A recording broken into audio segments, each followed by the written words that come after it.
Hi guys, Courtney Kidd here from Floyd County School of Innovation, and I'm here to actually talk about my fourth grant, out of the box engineering.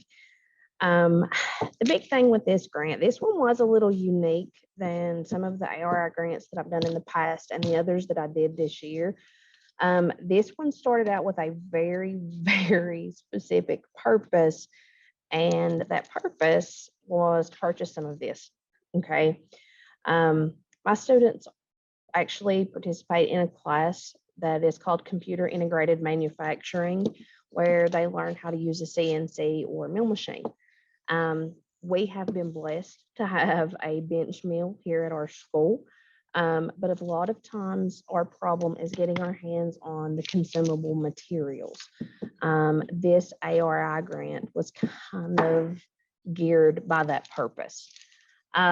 The Wren wood that I was just showing you all and talking about, this is actually something that I learned about at a Project Lead the Way training.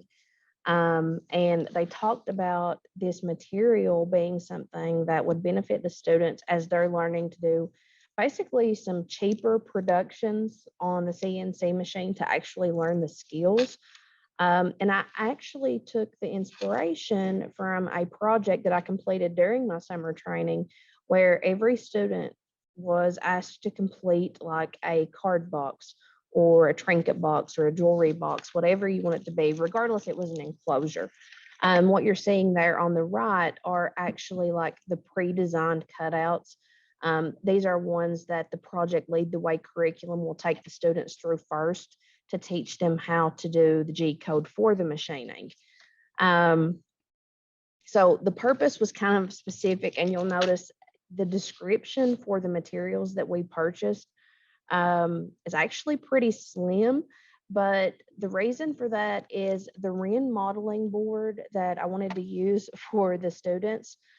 Project Lead the Way is the sole source that my school can use to purchase that particular material. So $870 of the 1,000, I used that geared for the purpose of I wanted my students to be able to create their own containers. The other devices that are listed there, the drill press vise and the end mills, those are actually the pieces that go with the bench mill to do the engraving and cutting on the wood that we purchased. Plan of action, again, I use this for my manufacturing class.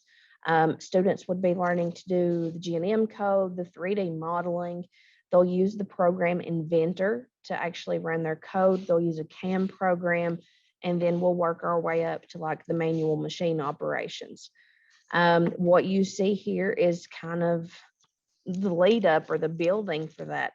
Basically starting students there on the far left with making initial blocks, which some of my students are still working on right now. We're kind of in the midst of this as I am actually preparing this for you all. But having them design initial blocks using just straight letters, because again, we're going to do this as a hand-based function where they're looking at how do you actually code the coordinates for G code to actually get the drill or the press to read those. So you can see a couple of the designs there, the letter M, the MB for the first and last names. Then the students go to a coordinate chart. Coordinates a little different than what a lot of them are used to, because most of them just talk about the traditional XY planes. When running G code, we do have to work with an XYZ plane, but also just recognizing that the measurements and the way that things are read are a little bit different than traditional things that they would learn like in a geometry course. And then looking at an actual screenshot of one of the students' G&M code plans. This is one where they're actually typing out their code themselves, teaching them how to write the pseudo code in the green. So it's like they understand, you know, what type of code a T1 code is going to tell them to load a specific tool. The S3000, that S referring to the spindle, is going to tell me how many rotations per minute my end presses or my drills are going.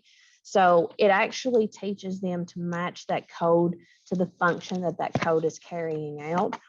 And we are also using a program, thanks to this grant, called CNC Motion. This is a program that we use through Intelitech. But this is actually a block that I used in demonstration and showing the students. We've not prepped any of our blocks yet. That's actually occurring next week in here. But this is one that I prepped of my own initials to show them kind of like that flow. Can the code that they're writing actually make their initials?